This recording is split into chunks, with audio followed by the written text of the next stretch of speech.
amigos? Estamos en Ciberarte en HazTeleTV.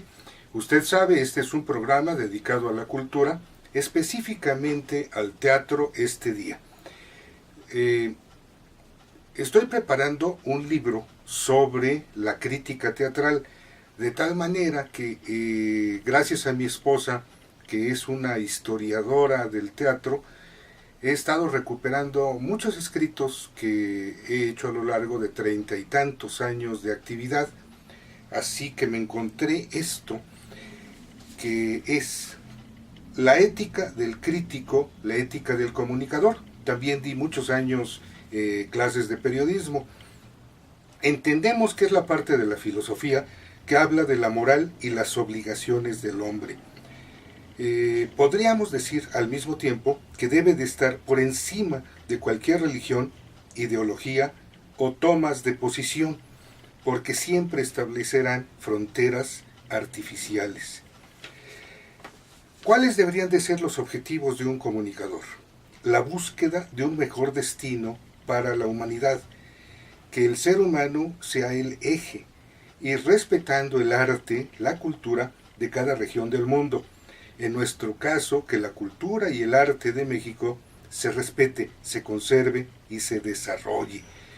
Porque es muy importante esto, cada arte de cada región debe de ser auténtica y conservada. De otra manera, al rato todos vamos a ser norteamericanos, por ejemplo. Esto lo expresé en 1997 en un seminario del cual fui coorganizador y ponente. Después de eso ya se han dado muy pocos seminarios y estoy preparando precisamente una serie de programas aquí en HazTeleTV a través de Ciberarte para seguir formando críticos de teatro. Y esta es la sesión dedicada a ética. Por eso es que he mencionado estos conceptos ligeros, someros, para que usted vea qué es la ética de un comunicador, qué debería de ser. El programa del día de hoy va a hablar de Marisela Lara, cómo ensaya una gran directora. Usted lo va a ver, aquí tomamos unos largos minutos del programa teatral que realizó para la Semana Santa que acaba de terminar en el 2015. Así que preparó Requiem para Jesús crucificado. Ahí van a estar algunos de estos actores para ensayar: Angélica Aragón, Roberto D'Amico, Juan Ignacio Aranda, Luis Nodni, Janet Terrazas y el tenor Jorge Fajardo. No alcanzaron a ensayar esto, pero vamos a verlos trabajando sobre el Gran Inquisidor y sobre Tecuixpo y Malinche.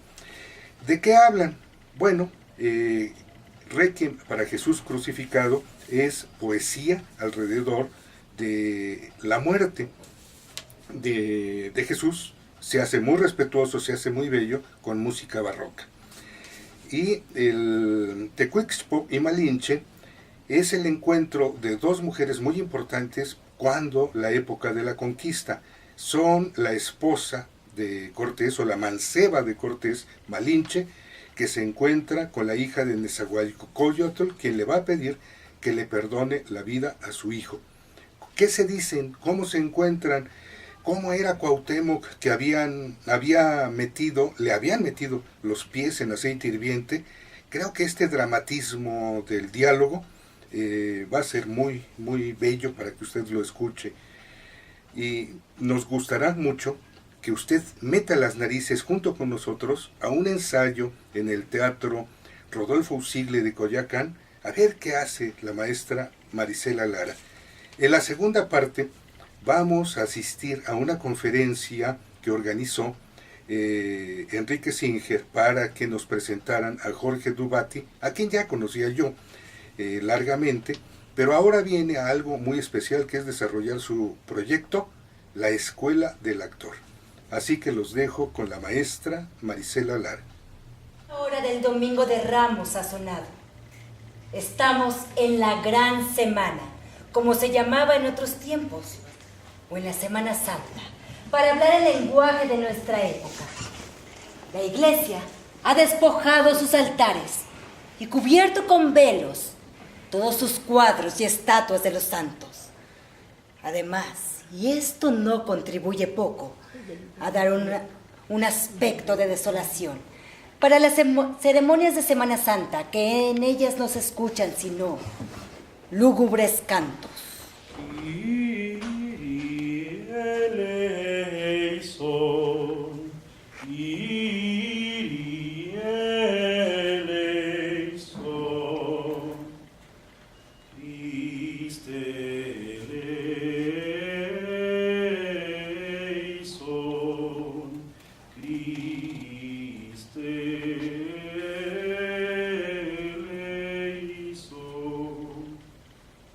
En efecto, un gran drama religioso se aproxima. Un hombre Dios se ha dignado dejarse crucificar entre dos ladrones para rescatar a la humanidad. Esta es la escena que la Iglesia recuerda durante muchas semanas. Ay, ya se me fue. Esta es la escena que los fieles apartan de su pensamiento toda cosa material. Acuérdate, acá, manéjate un poco como mediúnica, ¿no?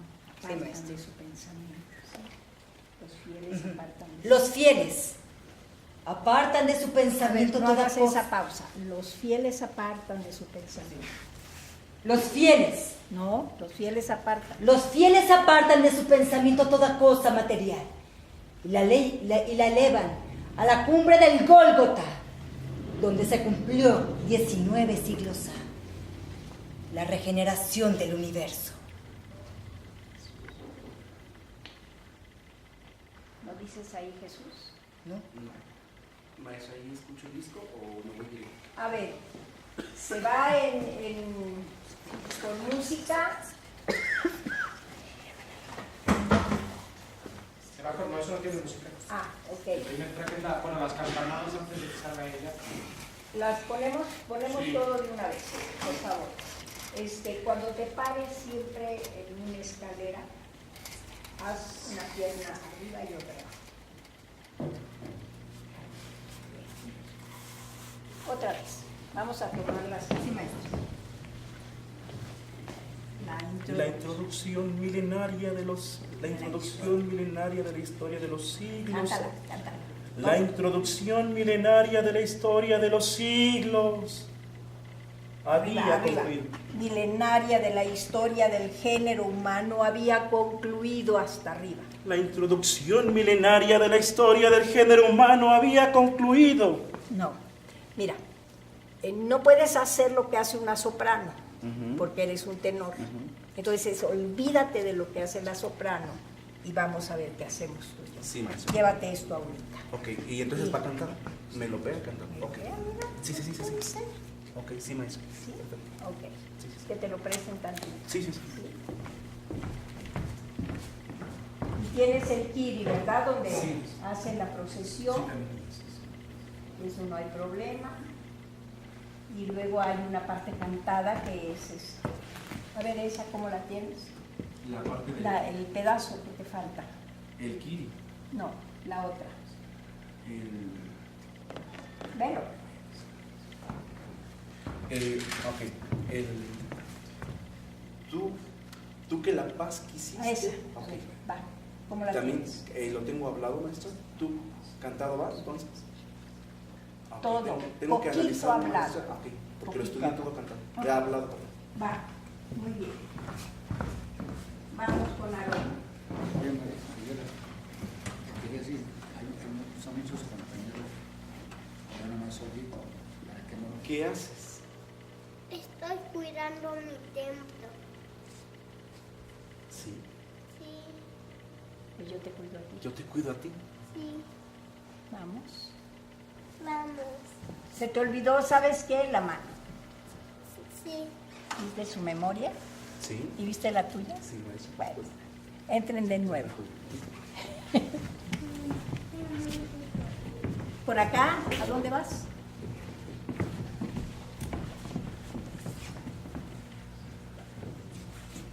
Aquí tengo el... Va. Tercera llamada. Empezamos.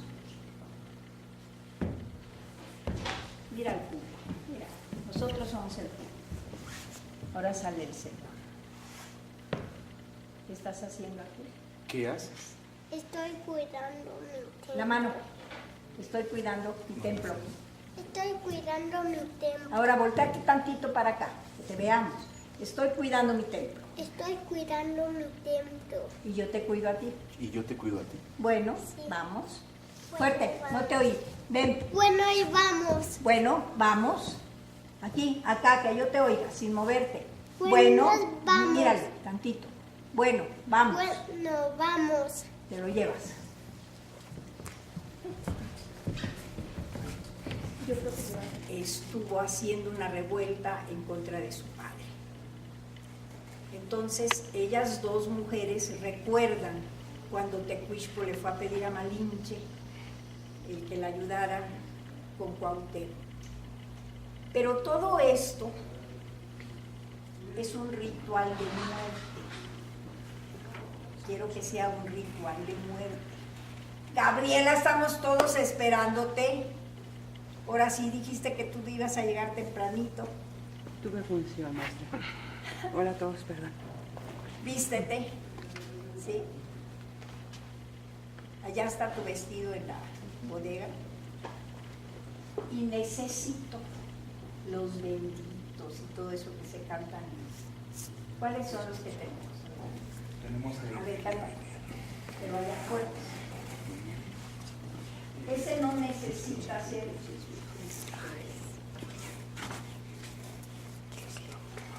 No necesita tener acompañamiento, Gustavo. Gustavo es, aparte de actor, es maestro de música, maestro de maestría. A ver. Y allá arriba. Todavía. Fuera. Y bendito y alabado sacratísimo altar. A ver, gangoso. Y bendito y alabado sacratísimo altar. Y bendito y alabado sacratísimo altar. Y bendito y alabado sacratísimo altar. Y bendito. Amén, Jesús y María, Jesús, María y José. Amén, Jesús y María, Jesús y María, amén, José. Ese es uno. El otro era. Perdón, oh Dios mío. Igual gangoso, maestro. Perdón e indulgencia. Perdón y clemencia. Perdón y piedad. Ese era el segundo. Había un Padre Nuestro cantado. Amén, Padre.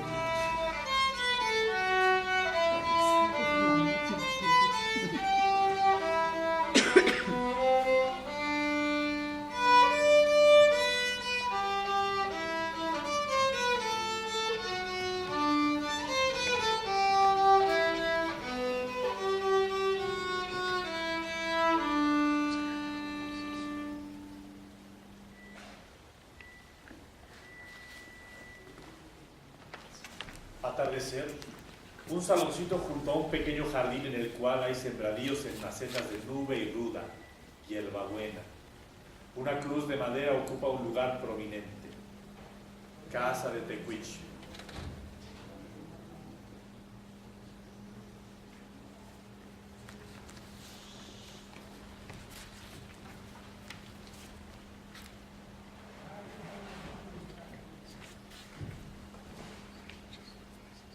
María.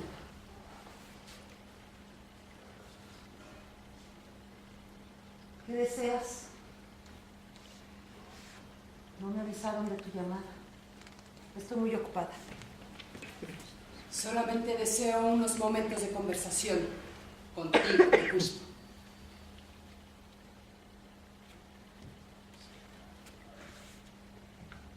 Para usted. Mi nombre es doña Isabel de Moctezuma. Le ruego que se dirija a mí de esa manera si no quiere que le pida que se vaya.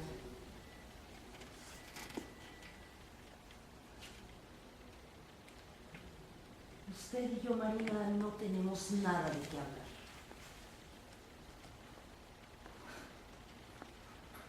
Un momento de conversación.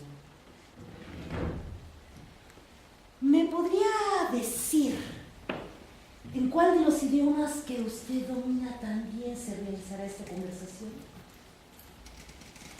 ¿Maya? No. Español.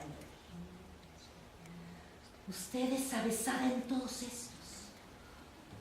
Y sobre todo en el idioma de la traición. Por favor, doña Isabel, vengo a explicarle el porqué de querer hablar con usted. Vengo a pedirle un favor. Un favor de vida o muerte. ¿De vida o muerte? ¿A quién matarán ahora, Malinche? ¿Cuál será la nueva hazaña gloriosa del marqués? ¿O qué nueva noticia de destrucción y de muerte te manda decir tu amante? Van a matar a mi hijo, Tecuixpo. Vengo a pedirte que lo salves. Solamente tú podrás. Sálvame. ¿Qué dices? Te oigo y me parece oír mis propias palabras que se replican. Hace 20 años, Malinche. Sí, Malinche, mala mujer. Hace 20 años. ¿No lo recuerdas? Hace tantos años que parece que fue ayer. Entonces yo vine a pedirte, a suplicarte por la vida más importante de estas tierras, las que jamás hubieran creado. Vine a pedirte por nuestro Tlatuani, porque ya no podía vencer. Solo con estar cerca y lejos, con el único Señor que podría ayudarnos a nosotros los vencidos. ¿Lo recuerdas? Llegué hasta tu alcoba, la que compartías con el asesino de nuestra raza. No me dejabas entrar. Al fin los nuestros que tenías como esclavos me llevaron hasta ti.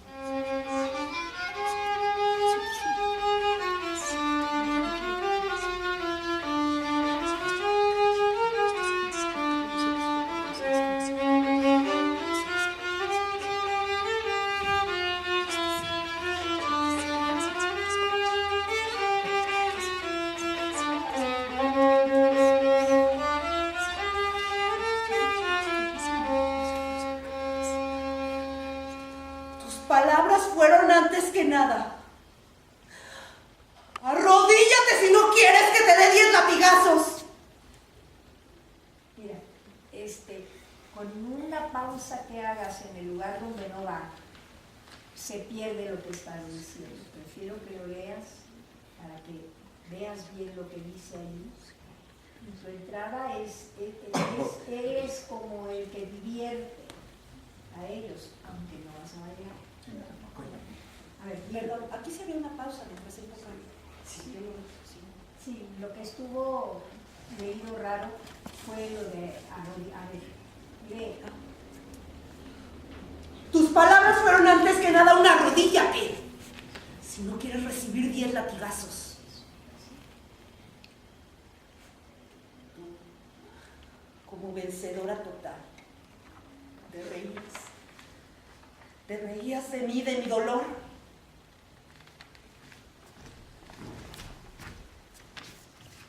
Estabas embarazada. Tenías ese poder. No se lo digas con cariño, no, al contrario, totalmente despectiva el que estabas embarazada. O sea, todo el tiempo trátala, menospréciala hasta que viene el cambio, ¿sí? A ver, vamos a ver tantito, espérense tantito. Sí, ¿puedes pasar ahí? Sí, ahorita voy a repetir porque llegaste muy fuera de onda hoy, ¿verdad? Ahorita. A ver, vamos a ver. Vamos a ver. Ustedes tú estás en una mecedora y ella está en una silla. Primero analizaba las... Sí, eso está bien, eso está bien. El escenario está lleno de flores, en un lado, cuando tú vas a entrar, y hay un montón de velas y hay unas flores y una cruz llena de flores. Debajo la luz, cuando entras, hay una musiquita media indígena, pero ya con violín, para que nos esté dando la colonia, que es donde vas a entrar, a llamarle la atención a Tecuishpo. Cuando entres, no le tengas miedo. Aunque entres sigilosamente, pero no le tengas miedo, hasta que ella te dice, a ver, cuidado, soy doña Isabel. Déjame, les digo esto. La noche unas historiadoras dijeron en la televisión que Tecuishpo era la mujer prehispánica a la que se le debía la abolición de la esclavitud en el mundo y que su testamento está en el, ¿qué les dije? En el Archivo General de la Nación para quien quisiera irlo a leer. Acaban de decir hace 2 meses. A ver, no yo de acuerdo contigo. ¿Quieres que lo corra?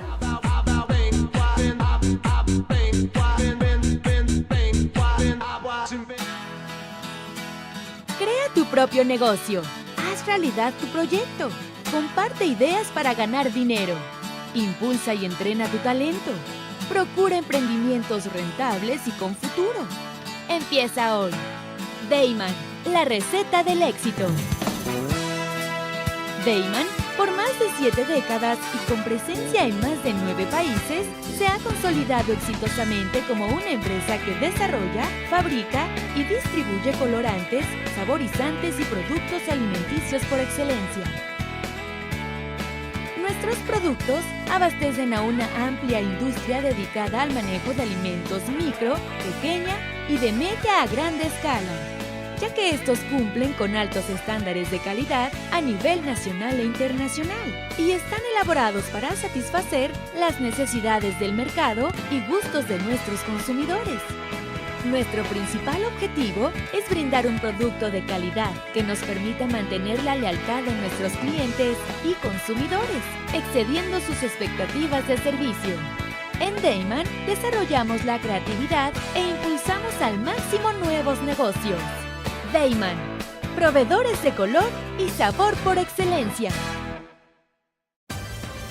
Con Trujillo Betanzos y Asociados, tus proyectos están en buenas manos. Trujillo Betanzos y Asociados te ofrece servicios de fe pública en materia mercantil, asesoría legal, contable, fiscal y de negocios, litigio civil y mercantil, evaluación y asesoría financiera y área académica, porque nuestros clientes son nuestros mejores amigos.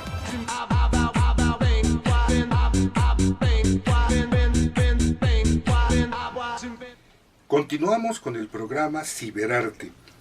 Este día hemos hablado de la maestra Marisela Lara y ustedes han visto cómo dirige, cómo se comunica con sus actores, que en ocasiones se convierte en clases de teatro o en clases de historia, como acaban de escuchar. Ahora vamos a ir hasta la sala Carlos Chávez de la Universidad Nacional Autónoma de México, en donde el maestro Enrique Singer nos trajo a Jorge Dubati desde Argentina. Él tiene 15 años o más de promover en todo el mundo la Escuela del Espectador.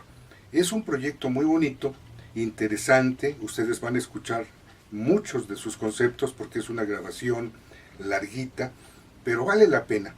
porque a lo largo, además de que él promueve su proyecto, además nos da información valiosa sobre el teatro, sobre su país, Argentina, y sobre algunos límites. Por ejemplo, el espectador vino cayendo en el desánimo. Los medios informativos están muy desanimados en cuanto a proporcionar espacios en los periódicos, en la radio, en las revistas, para hablar de crítica teatral.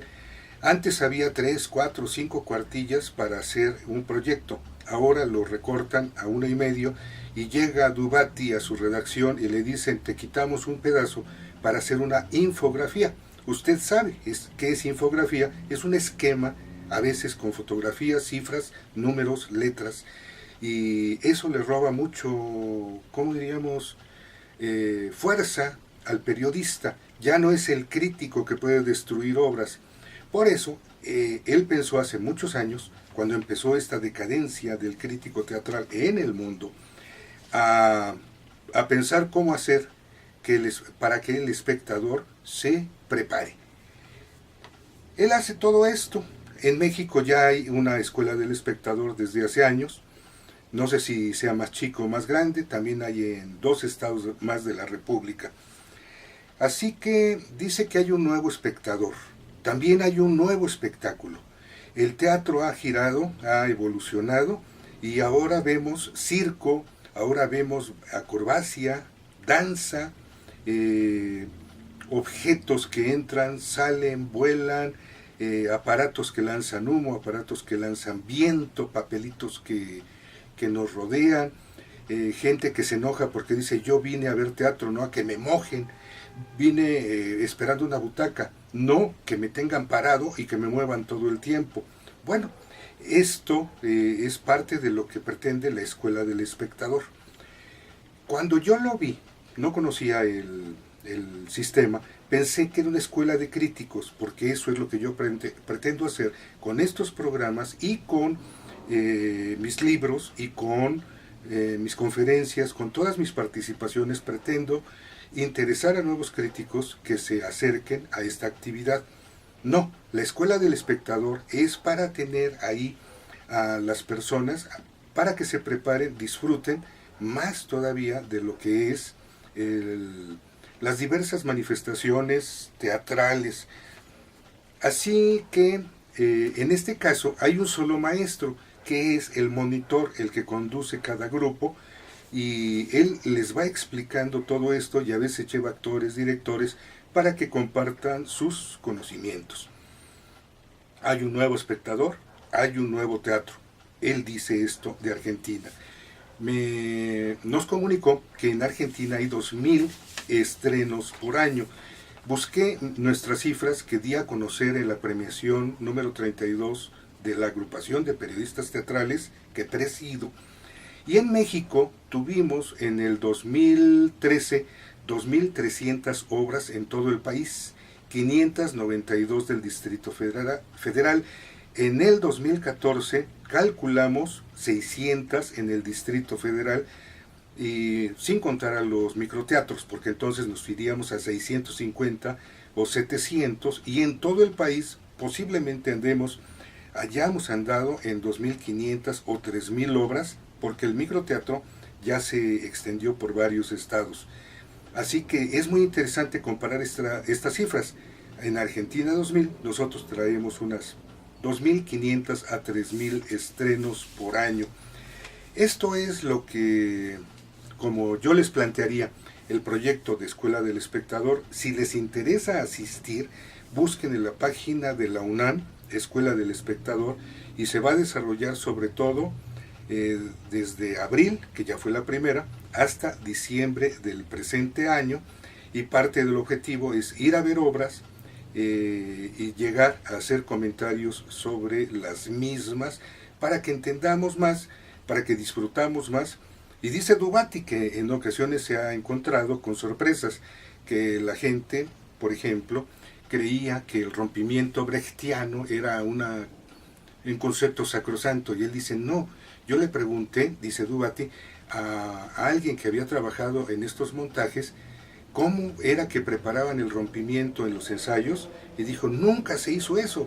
O sea que está sobredimensionado el concepto, pero mejor no les meto más ideas y dejo que hable Enrique Singer, Jorge Dubati, en la Sala Carlos Chávez de la UNAM durante abril del 2015. Ángel y ya. Se espera mucha gente. La verdad, vamos a ver. Sí. Bueno, está corriendo. Bueno, maestro Jorge, primero muchas gracias por esta entrevista para Tribuna. Gracias a ustedes. Y quería ver si nos puede platicar qué espera de esta experiencia en la que usted va a compartir mucho acerca de su trayectoria, de la experiencia que tiene usted en el teatro con el público universitario. Yo creo que es un gran acontecimiento la posibilidad de abrir esta aula de espectadores de teatro de la Universidad Nacional Autónoma de México, ¿no? Le hemos puesto este nombre con Enrique Singer, que es Aula de Espectadores de Teatro de la UNAM. La función va a ser fundamentalmente generar reuniones coordinadas por especialistas que son doctorandos de la UNAM para discutir los espectáculos que produce, digamos, los espectáculos teatrales que produce la misma UNAM, ¿no?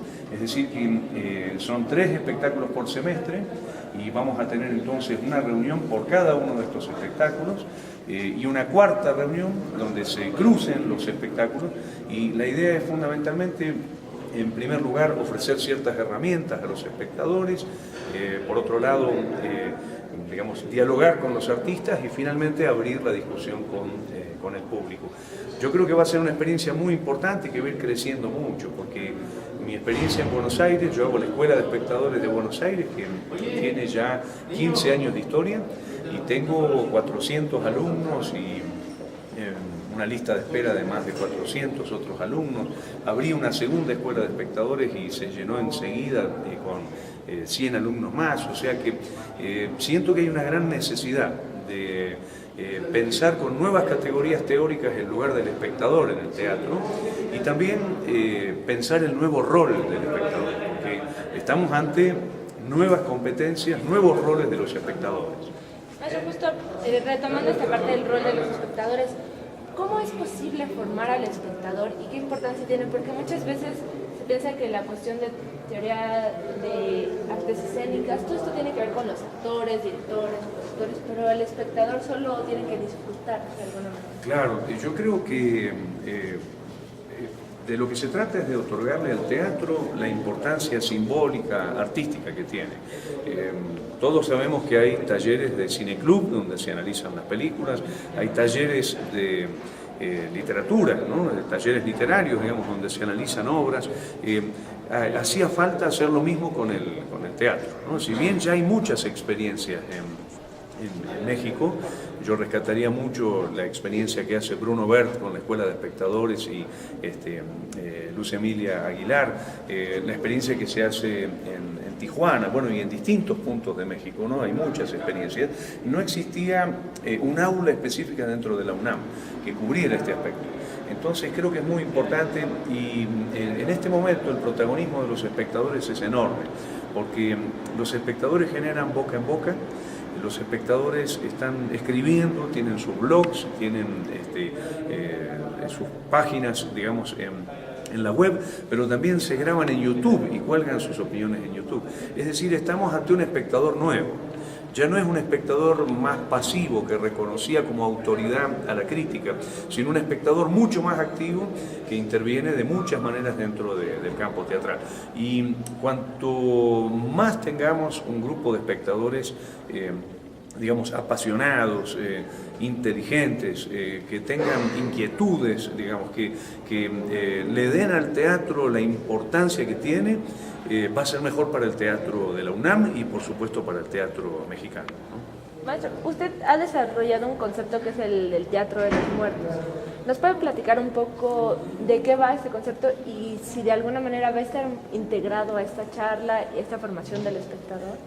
Yo creo que va a estar integrado el concepto como muchos otros, ¿no? Porque cada espectáculo va a exigir categorías determinadas, ¿no?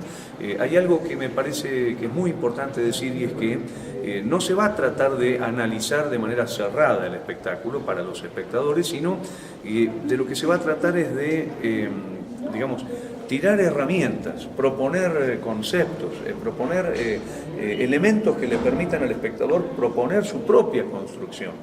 Es decir, no se trabaja en el aula de espectadores con una idea, digamos, conductista, de hay que pensar esto, hay que llegar a esto, sino por el contrario, se trataría de algo más constructivista, ¿no? Se trata de ofrecer herramientas para multiplicar el espacio de placer y el espacio de goce que es el teatro, ¿no? Una herramienta podría ser el teatro de los muertos, ¿no? Nosotros le llamamos así el mecanismo del teatro por el cual se hace enorme referencia todo el tiempo a la memoria, especialmente a los que ya no están. El teatro argentino, por ejemplo, está lleno de muertos, ¿eh? Las referencias a los muertos son de todo tipo, ya sea explícitas por muertos de la historia, digamos, o metafóricas por muertos a los que no se dice exactamente quiénes son, a la apelación a grandes mitos, como por ejemplo el mito de Orfeo y Eurídice, el mito de Antígona, el mito de Hamlet, ¿no? Por ejemplo, en Buenos Aires hay una enorme cantidad de versiones de Hamlet que se hacen todos los años, ¿no? Y uno se pregunta, entre otras cosas, ¿por qué? Y creo yo, una de las posibles lecturas, por la figura, por el peso que tiene el padre muerto, que regresa a reclamar lo que aún está pendiente, ¿no? En ese sentido, el concepto de teatro de los muertos también sirve para pensar otro tema, que es el hecho de que la base del teatro es la cultura viviente, ¿no? Digamos, lo efímero de la vida, ¿no? Por ejemplo, una función que vemos esta noche desaparece delante de nuestros ojos en el mismo momento. No hay manera de conservar ese material, como sí lo hace el cine o la literatura. Por más que guardemos información, no podemos conservar el acontecimiento, ¿no? Entonces, el concepto de teatro de los muertos se relacionaría con lo que llamaríamos una epistemología de la pérdida, una epistemología de las relaciones entre vida y muerte en el hecho teatral, ¿no?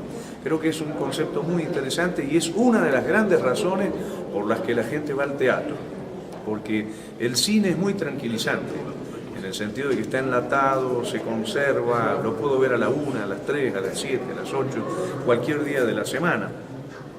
El teatro no.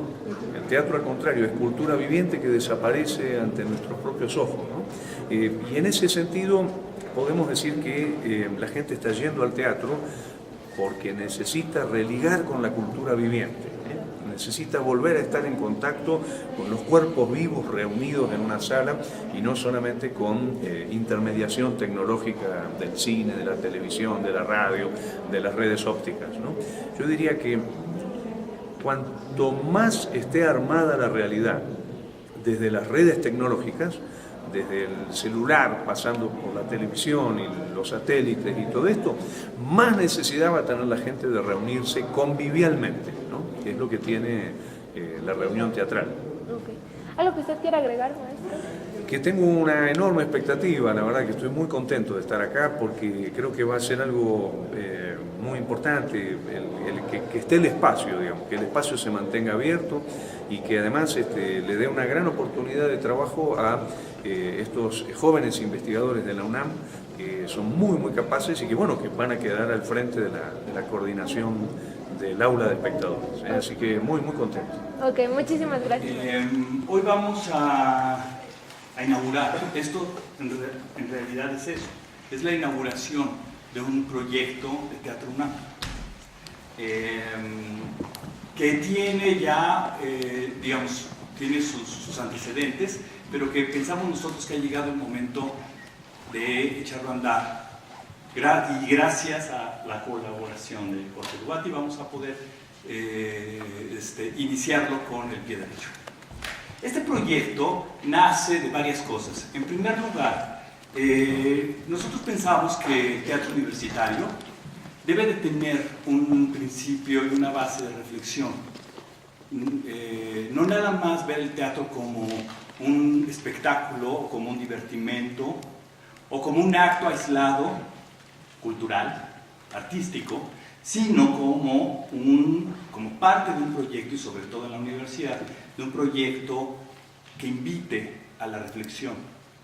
El teatro, como sabemos, invita no nada más a reflexiones estéticas, que de por sí las tiene, sino también a reflexiones políticas, a reflexiones ideológicas, sociales, etc. Lo sabemos todos. Lo que hemos intentado hacer ya de varios años para acá es empezar a ayudar a generar eso a partir de la creación de ejes temáticos en nuestra programación.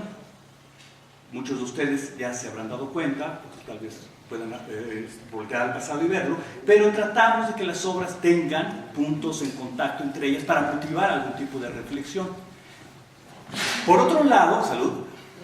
Por otro lado, también nos ha parecido muy importante a la vuelta de los años la organización de público, que es una actividad poco hecha en nuestro país. Le hemos dado muy poca importancia a organizar a nuestro público y Teatro UNAM tiene una buena base de público y desde hace muchos años. Para ello organizamos una organización, digamos, de público que se llama Entusiastas de Teatro UNAM, que algunos de ustedes deben de conocer, incluso pertenecer. En ella los invitamos a diversas actividades. Fueron convocados y se han convocado mucha más gente. Son todos nuestros entusiastas, que tenemos un club de más o menos 10,000 inscritos, serán convocados para participar en esto y poder reflexionar sobre el teatro ya en situ. Para ello, entonces, lo hemos platicado, lo dirige Jorge Dubati. Es el gestor, digamos, de este proyecto y viene acompañado de 3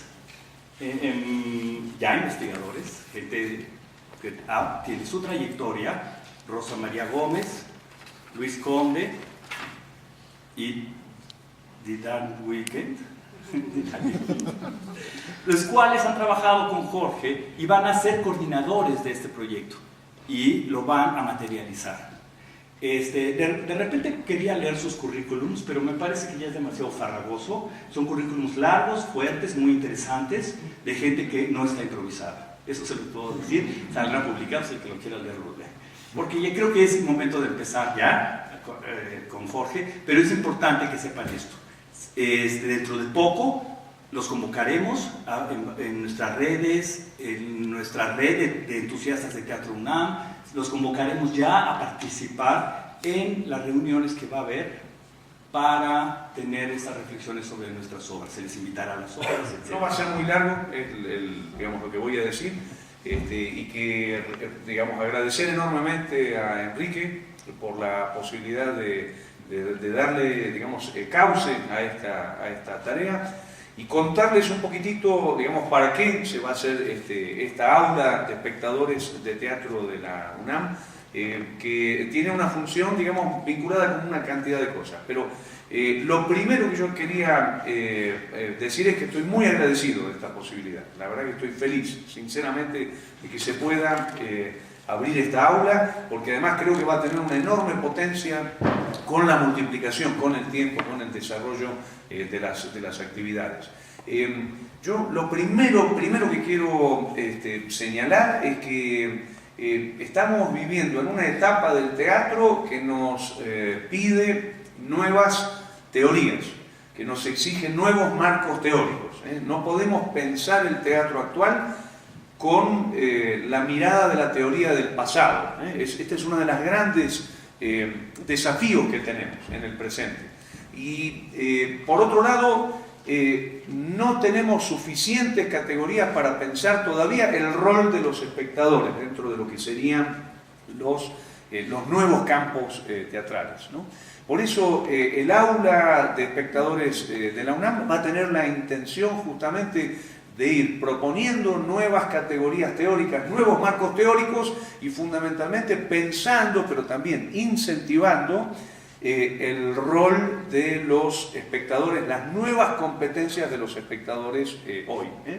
En este sentido, yo quiero decir que, digamos, vengo de Buenos Aires, que vengo haciendo una escuela de espectadores desde el año 2001, este año se cumplen 15 años de la escuela, tiene muchos alumnos, por suerte, son en este momento 370 alumnos que son los que están inscritos. Digamos, hay una lista de espera de más de 400 y pico de alumnos que querrían estar en la escuela, pero no tenemos lugar y vieron que En Buenos Aires es muy estricto el tema del ingreso del público a las salas, está muy controlado, por eso no podríamos tener más de esas 370 personas. Hemos abierto una segunda escuela de espectadores que se llenó enseguida también, es decir, las escuelas de espectadores son una necesidad. Así lo demuestra la escuela de espectadores que dirige Bruno Bert en México, Distrito Federal, la escuela que dirige en Tijuana Roberto Verdugo, entre otros, iniciativas que se están desarrollando y que sabemos que van para más. Por ejemplo, el año pasado, en noviembre, yo estuve abriendo la escuela de espectadores en Barcelona, a pedido del Ministerio de Cataluña, o sea, ya como un deseo oficial del Ministerio de Cataluña. Necesitamos de la teoría para poder guiarnos dentro de esos campos teatrales. Entonces, yo muy rápidamente les quería explicar cómo sería la dinámica que va a tener el aula de espectadores. En principio, ustedes saben que el Teatro de la UNAM hace 3 estrenos por semestre. Por lo tanto, se harían 4 reuniones, una reunión para el primer estreno, otra reunión para el segundo, otra reunión para el tercero y una cuarta reunión en el semestre para poner en contacto los 3 espectáculos. Vieron que la manera de trabajar del Teatro de la UNAM es siempre encontrando algún hilo, un elemento en común. No sería una miscelánea de espectáculos, sino que hay un elemento integrador de esos espectáculos, ¿no? Entonces, la idea sería 4 reuniones del aula en el primer semestre, estas se van a hacer ahora en mayo, y 4 reuniones del aula en el segundo semestre. ¿Qué es lo que se va a hacer en el aula? A través de esos instrumentos. Ahora, lo que sabemos muy bien es que el convivio es muy anterior al tecnovivio. El convivio sería la reunión de cuerpo presente. Esto sería un convivio. Nosotros estamos en convivio en este momento.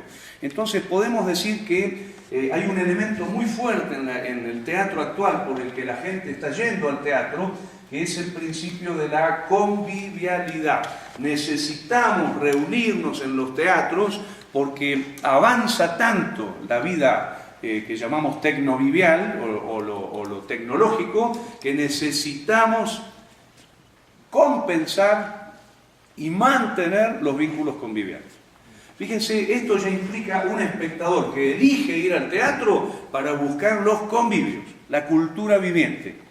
El convivio sería, para que se entienda de manera bastante rotunda, sería volver a la cultura viviente, al paradigma de la cultura viviente, volver a la idea de que somos cuerpos y, por otro lado, volver a la naturaleza. En el convivio regresamos a la naturaleza, porque nos acordamos, entre otras cosas, que las personas tienen un cuerpo que proviene de un orden natural, no solamente social, cultural. Ahí entonces aparece una de las grandes diferencias del teatro hoy y una de las necesidades de ir al teatro, tomar contacto con el convivio. El segundo elemento que marca un cambio muy fuerte en las ciudades es el fenómeno de la transteatralización. Todo el orbe social está teatralizado, pero paradójicamente el orbe social teatralizado utiliza las estrategias del teatro para que no se vean. ¿Quiénes son los mejores actores hoy en el mundo urbano, en la ciudad? Los políticos, los pastores, los periodistas, y nos quedamos ahí con la lista. Vean cualquier discurso político esta noche y observen estrategias de teatralidad utilizadas para que no se note que se están usando. Vean también a los pastores. Yo no sé si aquí hay muchos pastores, sobre todo en la Argentina tenemos los brasileños, los pastores de la Iglesia Universal, que cada vez es más fuerte, están en toda la Argentina y son brasileños que now son brasileiros, no sé si me explico, son argentinos que hacen de brasileños. testimoniantes que dan testimonios que están guionados. Yo vengo grabando, tengo grabados más o menos 1600 testimonios de la Iglesia Universal a la noche y son todos iguales, todos iguales. Evidentemente están hechos por gente que actúa esos testimonios. Por otro lado, en la iglesia se hace show. Ustedes recordarán que hay una iglesia en este momento cuyo nombre es el show de la fe. No sé si me explico. Y por otro lado, hay exorcismos, por ejemplo, que se hacen en tiempo de televisión. Es decir, perduraciones de un largo teatro medieval que sigue aconteciendo hoy, en este caso, en las iglesias, pero que se hace con estrategias de teatro para que no se vea que se está haciendo teatro. Entonces, lo mismo podemos decir del periodismo. En la Argentina, el periodismo masivo verdaderamente ya son capocómicos, ya son actores que pueden hacer publicidades, pueden actuar sketch, no tienen ningún problema en ampliar el registro de su programa de noticias, por ejemplo, llevándolo a lo que se llama el infotainment, ¿no? Es decir, los programas de noticias mezclados con divertimentos, ¿no? Y me imagino que esto pasa también acá. Estoy convencido, porque lo he visto, pongo la televisión 2 minutos y, digamos, es una saturación de transteatralización, ¿no? Entonces, el nuevo espectador que va al teatro, entre otras cosas, va al teatro para volver a ver la mostración de la teatralidad. Es decir, para hacer que la transteatralización muestre sus hilos. Es como ver el tapiz del otro lado, es mostrar la convención. Si los políticos, los pastores y los periodistas usan el teatro para que no se note que están haciendo teatro, nosotros vamos al teatro para recordar que la matriz sobre la que se funda la realidad en este momento es una red de mirada y que la teatralidad consiste en organizar la mirada del otro. Nos vamos a una definición antropológica de la teatralidad. Yo creo que alguna vez, alguno me lo escuchó decir esto, mis amigos en la Facultad de Filosofía y Letras de la UBA me dicen: che, vos que sos inteligente, ¿por qué te dedicás al teatro? ¿No? Y eso ya murió, es de otra época, es como una especie de nostalgia de una representación, una especie de parque jurásico. Yo digo, mirá, vos vivís en Buenos Aires, estás diciendo esto, realmente es una locura. El año pasado en Buenos Aires se estrenaron más de 2000 espectáculos.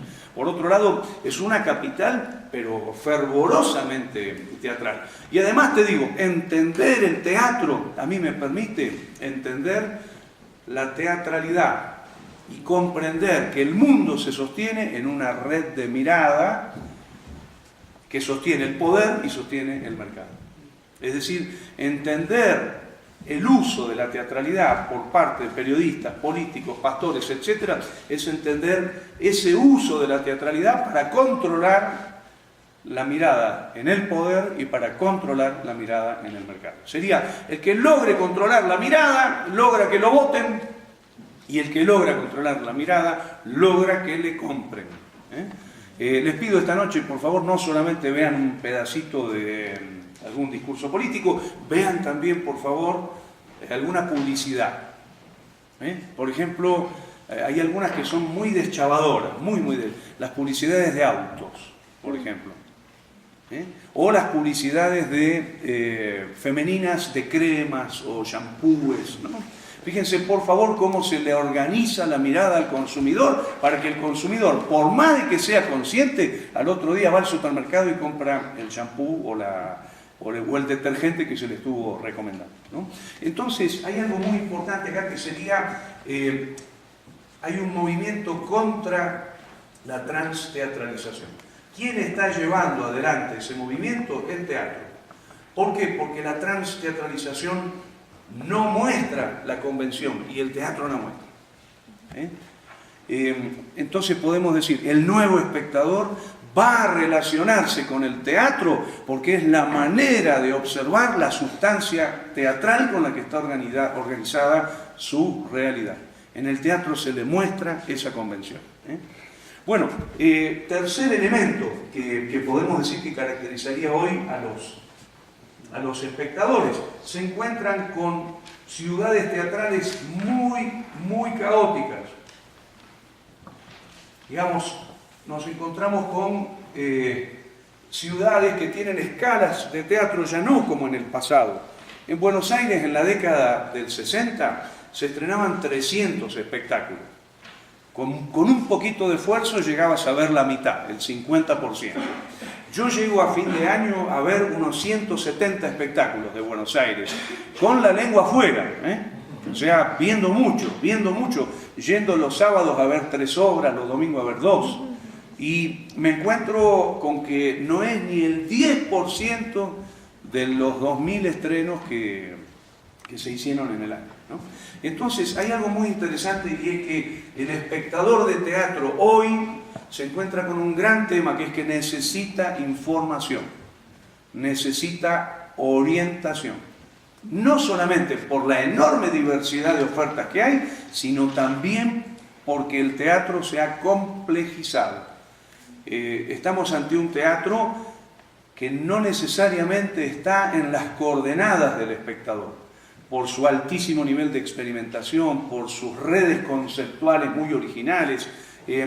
Si me permiten, vamos a ver 3 ejemplos de esto que digo, para que me entiendan bien lo que pasa en Buenos Aires, y que es lo que yo justamente trato de explicar en la Escuela de Espectadores, que sería: cada uno de los espectáculos que nosotros vemos en Buenos Aires me está exigiendo una red conceptual propia, me está exigiendo entender procedimientos singulares, y nadie nace sabiendo todo eso. Entonces, uno de los lugares donde uno puede proveerse de esa información, tanto orientación como claves de lectura, es en los espacios de las escuelas, en este caso el aula sobre un teatro, sobre una escena giratoria que es como una especie de sinfín. Los espectadores localizados en medio de la escena. Si no se corren, les pasa por encima el dispositivo. Y un actor con características nuevas, por ejemplo, este es un gran gimnasta que se puede colgar de arneses y puede hacer grandes esfuerzos físicos. Puede bajar un poquito, ¿no? No sé si alguien lo vio este espectáculo, porque viajó por distintos lugares, estuvo en México hace unos años. Creo que lo vi aquí, en Santa Fe, creo que estuvo en la carpa, sí. En el circo. Sí, está bueno. Fíjense, esto no es entender la sala tradicional, ni es entender una poética, a la que estemos acostumbrados.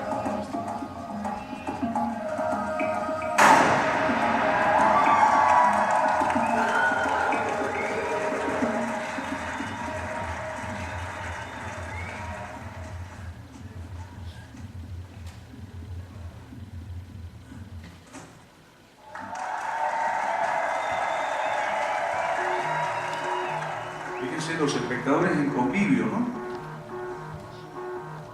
Y a la vez construyendo el mismo acontecimiento. No están en una butaca, digamos, enfrentados, oscuros, sino que hasta el propio actor va a utilizar unas linternas para iluminar.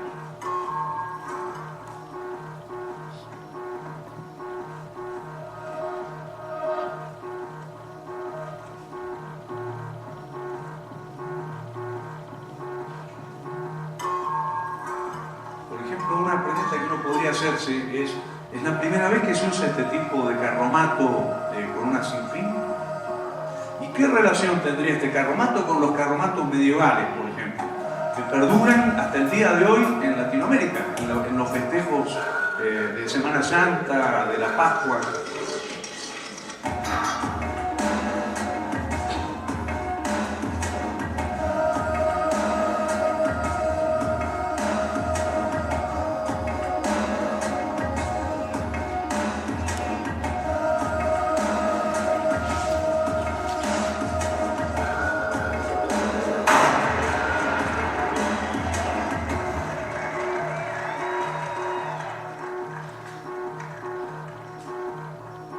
que además vamos a ver ahora la aparición de una escena paralela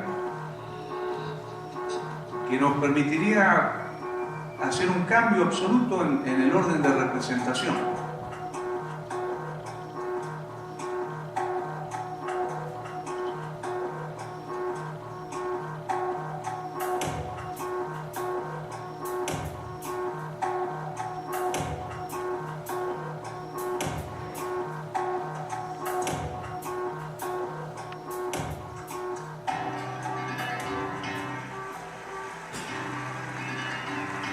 Aparece una escena de altura, donde hay un actor vestido igual que el actor que veíamos recién, con una pileta donde hay una mujer. Una de las posibilidades de interpretación de esto sería el expresionismo. Es decir, lo que se está objetivando escénicamente sería los contenidos de la conciencia del hombre que sueña, en la cama, abajo.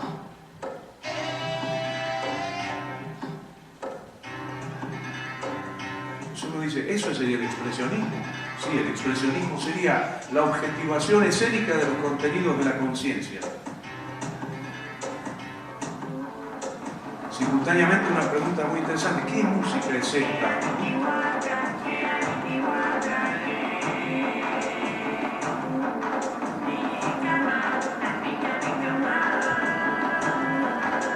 Es decir, espectáculos desafiantes, que no son absolutamente convencionales, lo que Lotman llama espectáculos de contraposición, no de identificación.